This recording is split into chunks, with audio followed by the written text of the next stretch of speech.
Jyotiba TV న్యూస్కి స్వాగతం. ముందుగా ముఖ్యాంశాలు. అనకాపల్లి జిల్లా Achyutapuram APIIC one stop centre వద్ద యోగాంధ్ర కార్యక్రమం. యోగా కార్యక్రమంలో పాల్గొన్న హోంమంత్రి వంగలపూడి అనిత, అనకాపల్లి ఎంపీ సీఎం రమేష్. గురువారం తెల్లవారుజామున ఏకధాటిగా కురిసిన వర్షం. భారీ వర్షానికి లోతట్టు ప్రాంతాలు జలమయం.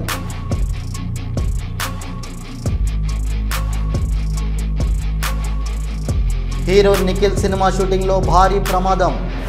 వాటర్ ట్యాంక్ పగిలిపోవడంతో భారీ నష్టం.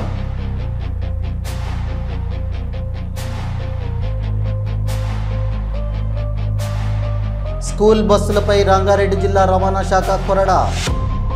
Bus RC, permit, driving licence, fitness బీమాలను పరిశీలిస్తున్న అధికారులు.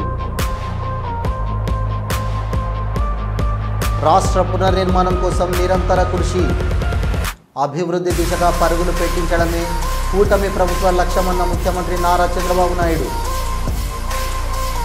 చంద్రబాబు ప్రభుత్వ ఏడాది వైఫల్యాలపై తాడేపల్లిలో బుక్ రిలీజ్. కార్యక్రమంలో పాల్గొన్న వైసీపీ నాయకులు, కార్యకర్తలు. సీఎంపై అనుచిత వ్యాఖ్యలు. సైబర్ క్రైమ్ పోలీసులకు ఫిర్యాదు చేశామన్న ఎమ్మెల్సీ బల్మూరి వెంకట్.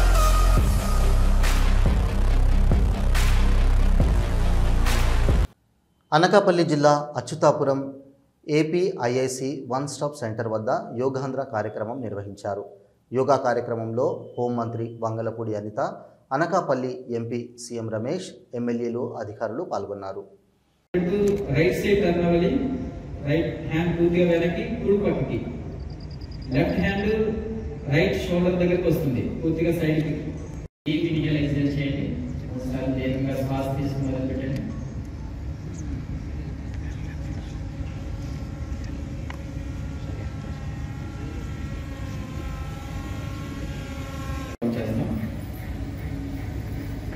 నెక్స్ట్ వృక్షాసనం చేద్దాం. ఇటు ఉన్న వాళ్ళు అలాగే సమస్య ఉన్న వాళ్ళు చేయదు.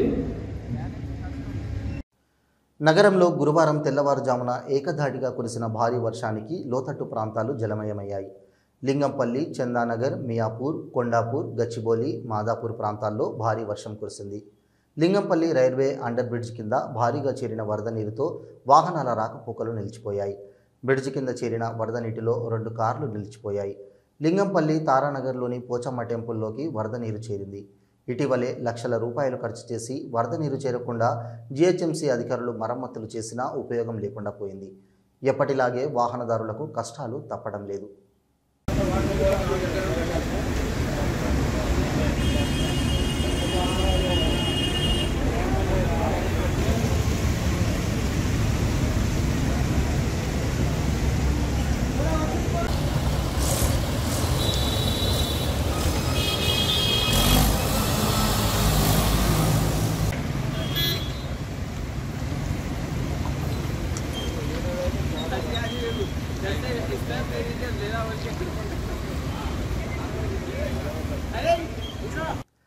పశ్చిమ గోదావరి జిల్లా మొగల్తూరు మండలం ముత్యాలపల్లి శ్రీ బండి ముత్యాలమ్మ అమ్మవారి ఆలయం వద్ద భక్తులు, గ్రామస్తులు ధర్నాకు దిగారు.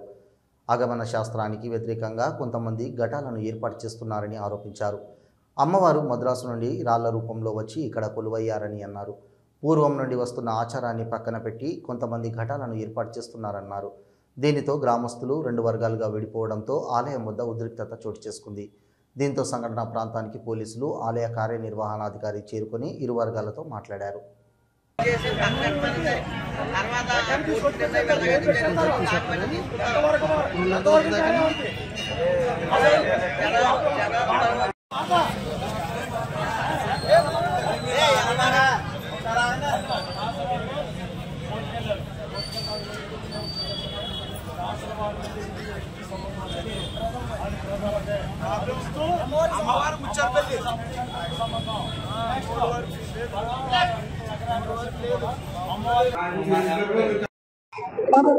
శ్రీ బండి ముత్యాల అమ్మవారు చెన్నై పట్నం నుంచి 250 సంవత్సరాల క్రితం ఇక్కడికి వచ్చారు. రాళ్ల రూపంలో వచ్చి రాళ్లలో కొలువయ్యిండి వానకు తడుస్తాను, ఎండకు ఎండుతాను అనేటువంటి నినాదం గ్రామస్తులు చెప్పడంతో గుడి కూడా కట్టలేదు. కానీ ఆగమ శాస్త్రం అనేటటువంటిది దేవాదాయ శాఖలో అతి ముఖ్యమైనటువంటిది. ఇంటికి వాస్తు ఎలాగో దేవస్థానంలో కూడా ఆగమ శాస్త్రం అనేది చాలా ముఖ్యమైనది. స్థల పురాణం ప్రకారంగా ఆచారాలు సాంప్రదాయాలు పాటించాలి తప్ప స్థల పురాణం కాదని పాటించేటటువంటి అధికారం దేవాదాయ శాఖ ఎవరికి లేదు. అలాంటి స్థల పురాణం ప్రకారంగా తాడి చెట్టు, డిబ్బి, అమ్మవారి 3 రాళ్ళు మాత్రం ఇంపార్టెంట్ అని, అలాంటప్పుడు ఈ 3 రాళ్ళని పెట్టి రాతి మకర తోరణం పెట్టడం అనేటటువంటిది సాంప్రదాయ విరుద్ధం, ఆగమ శాస్త్ర విరుద్ధం. అంతే కాబట్టి ఈ పిటిషన్ మేము 5 సంవత్సరాల నుంచి పోరాడుతుంటే కొంతమంది వ్యక్తులు వ్యవహారం చేసి చేస్తున్నారు. అమ్మవారి మనోభావాలను కానీ, భక్తుల మనోభావాలు కానీ, అమ్మవారి ఆచార సాంప్రదాయాలను కానీ పాడు చేయకూడదని మా ఉద్దేశం. గ్రామ దేవత కొన్ని ఆచారాలు ఉంటాయి, ఆ ఆచారాలు పాటించి ఆ ప్రకారంగా పూర్వం ఏదైతే ఉన్నదో వాటిని మాత్రం ఉంచి కర్మ యగస్టాలు ఏమైతే ఉన్నాయో అమ్మవారి పాదాలను కూడా తొలగించాలని చెప్పి రాతి విగ్రహాలని ఆ రాతి మకర తోరణం తొలగించాలని మా డిమాండ్. అమ్మవారి కోరిక, మా కోరిక, భక్తుల కోరిక, గ్రామస్తుల కోరిక, అందరి కోరిక అది. హీరో నిఖిల్ సినిమా షూటింగ్లో భారీ ప్రమాదం చోటు చేసుకుంది. ది ఇండియన్ హౌస్ సినిమా షూటింగ్లో ఘటన జరిగింది. సముద్రం సీన్స్ తీసేందుకు ఏర్పాటు చేసిన భారీ వాటర్ ట్యాంక్ పగిలిపోవడంతో లొకేషన్ మొత్తం వరద నీరు చేరుకుంది. ఈ ప్రమాదంలో అసిస్టెంట్ కెమెరామ్యాన్కు తీవ్ర గాయాలు కాగా మరికొంతమందికి గాయాలయ్యాయి. పరవాడ జవహర్లాల్ నెహ్రూ ఫార్మాసిటీలో ప్రమాదం. Sai Shreyas pharma nutraceutical private లిమిటెడ్లో గ్యాస్ లీక్ అయి 2 మృతి చెందారు. ఒకరి పరిస్థితి విషమంగా ఉంది. పనిచేస్తున్న 3 ఉద్యోగులు గ్యాస్ లీక్ ఘటనపై సమగ్ర విచారణ చేయాలని pharma city staff and workers union గౌరవ అధ్యక్షులు గనిశెట్టి సత్యనారాయణ డిమాండ్ చేశారు. గతంలో కూడా ప్రమాదం జరిగిందని, భద్రతా ప్రమాణాల వైఫల్యం వల్లనే ఈ ప్రమాదం జరిగిందని శెట్టి అన్నారు. మృతులు పరిమి చంద్రశేఖర్, సరగడం కుమార్, బైడు బైసల్ అనే వ్యక్తి చికిత్సలు పొందుతున్నారు. మృతదేహాలను కేజీహెచ్ మార్చురికి తరలించారు. మృతుల కుటుంబాలకు ₹1 కోటి నష్టపరిహారం చెల్లించాలని గనిశెట్టి డిమాండ్ చేశారు. స్కూల్ బస్సులపై రంగారెడ్డి జిల్లా రవాణా శాఖ కొరడా జురిపించారు. స్పెషల్ రైడ్స్ నిర్వహించారు. గురువారం నుండి పాఠశాలలు ప్రారంభం కావడంతో విద్యార్థులను తరలించే స్కూల్ బస్సుపై ఫోకస్ చేశారు. ప్రతి వాహనాన్ని క్షుణ్ణంగా పరిశీలిస్తున్నారు. Bus RC, permit, driving licence, fitness, బీమాలను పరిశీలిస్తున్నారు. ముఖ్యంగా హ్యాండ్ బ్రేక్స్, అగ్నిమాపక యంత్రాలు, మెడికల్ కిట్లను తనిఖీ చేస్తున్నారు. 60 ఏళ్లు పైబడిన డ్రైవర్లపై సీరియస్గా వ్యవహరిస్తున్నారు.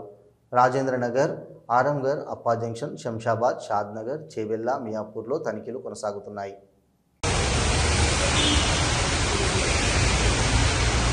డేట్ ఉందా 2020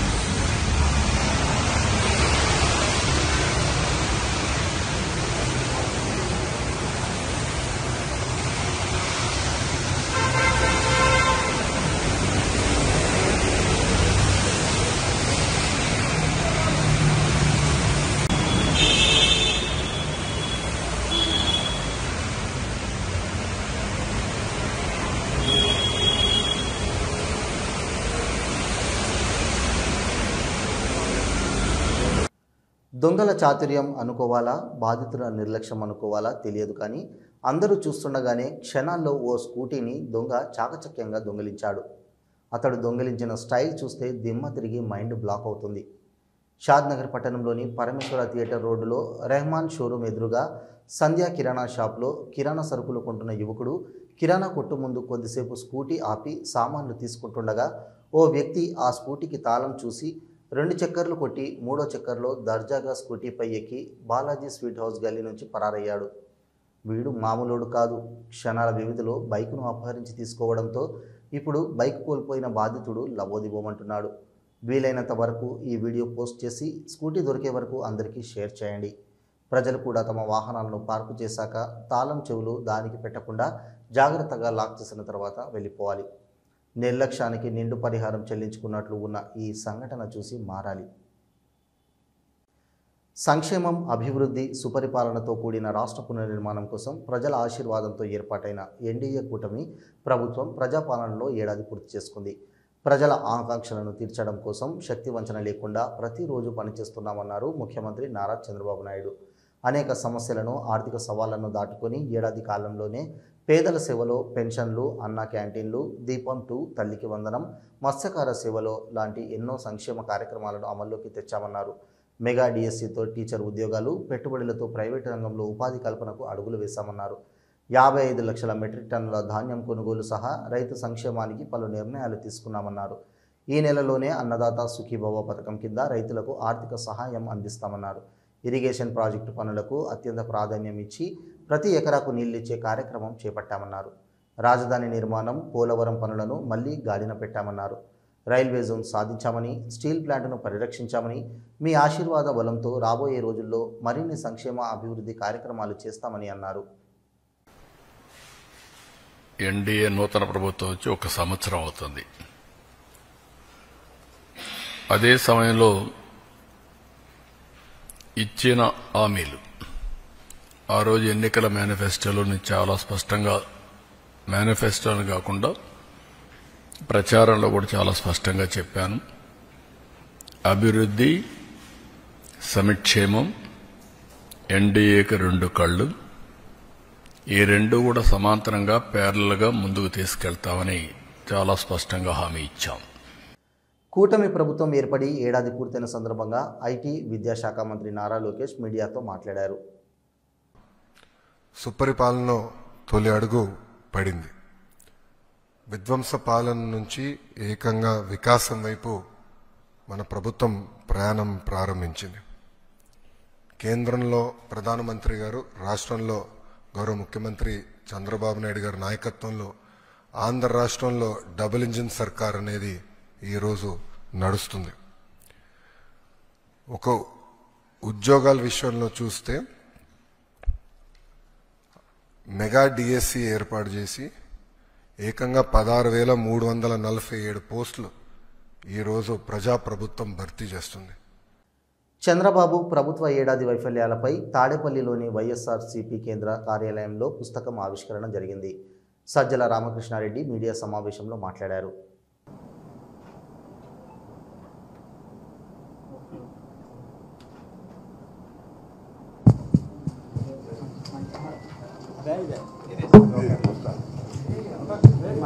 సరిగ్గా ఏడాది క్రితం ఈరోజు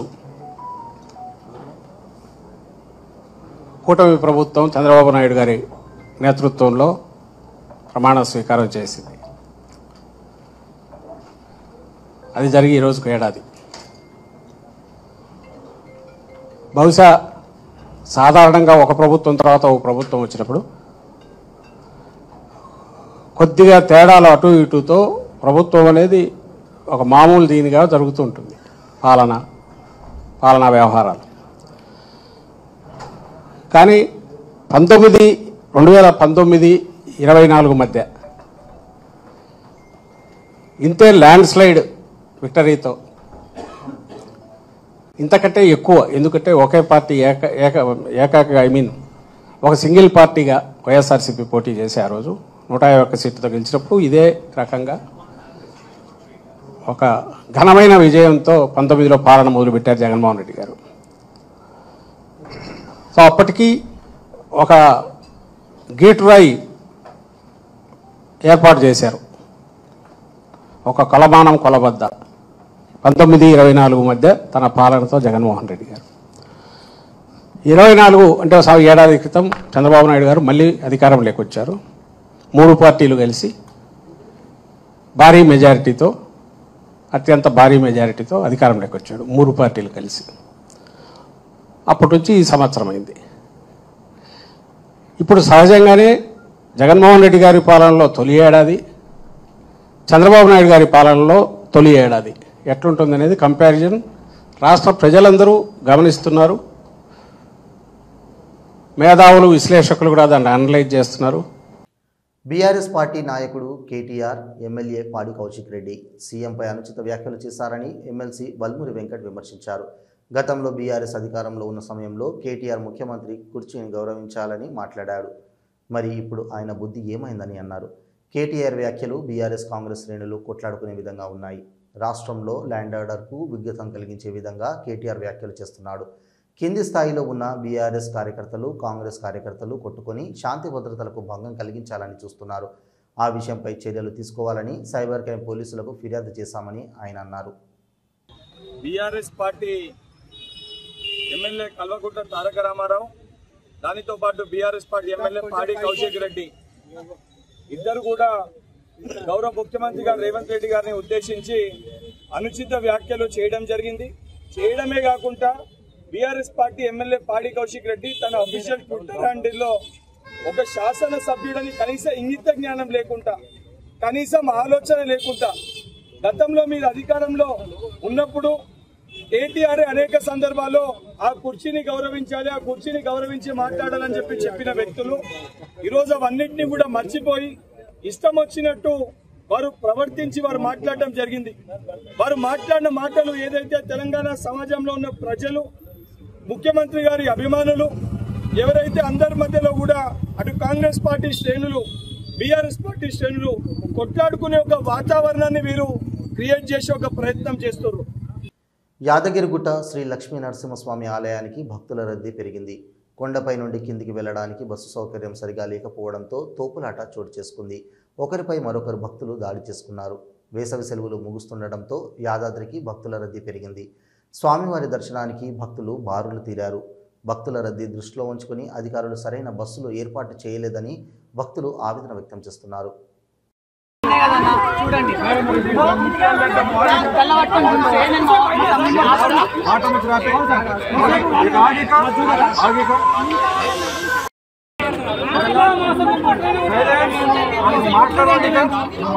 ఇవి ఈనాటి వార్తలు.